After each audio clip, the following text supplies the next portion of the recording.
জীবনে সুখে থাকা, সুখী হওয়ার, এই দুনিয়ার জীবনে সুখী হওয়ার ফিলোসফি হচ্ছে যে আল্লাহ ছাড়া কারো কাছে আশা করেন না, এবং আল্লাহ ছাড়া অন্য কারোর জন্য কোনো কিছু করতে চান না, আল্লাহকে সন্তুষ্ট করার জন্য করতে যান। ইনশাআল্লাহ আল্লাহ পাক আপনাকে সবকিছুই দিবে ইনশাআল্লাহ।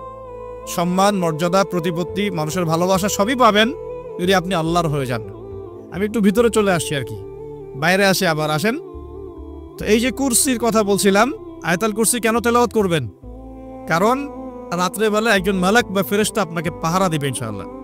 আর পশ্চিমাদের দর্শন বলে দিলাম, ওরা কিন্তু এই অদৃশ্যের জগতে বিশ্বাস করে না। এই কারণে আমরা যারা অদৃশ্যের জগতে বিশ্বাস করি, আমাদেরকে এইসব সাম্প্রদায়িক শব্দ দিয়ে তারা সারা বিশ্বের বুকে আন্ডারস্টিমেট করার চেষ্টা করেছে। এগুলো ধরতে হবে এগুলা। সামনে আসেন। এখন কুরসির পরে কি আছে? এই কুরসির উপরে আছে একটা মহাসাগর। কি আছে? মহাসাগর। নাসা কি বলেছে এখন পর্যন্ত? এই জন্য আমরা কেউ বিশ্বাস করি না। কালকে যদি দেখবেন নাসা বলে দেয় হ্যাঁ একটা মহাসাগরের সন্ধান পাওয়া গেছে, পৃথিবী থেকে লক্ষ কোটি আলোকবর্ষ দূরে, নাম দিয়ে দিল যে .FM0000mm2, একটা নাম দিয়ে দিল। ওরা তো এরকম নাম দেয় আর কি, তাই না? তখন কিন্তু দেখবেন সারা বিশ্বের মানুষ চোখ বন্ধ করে বিশ্বাস করবে, করবে কি না? আমরা কিন্তু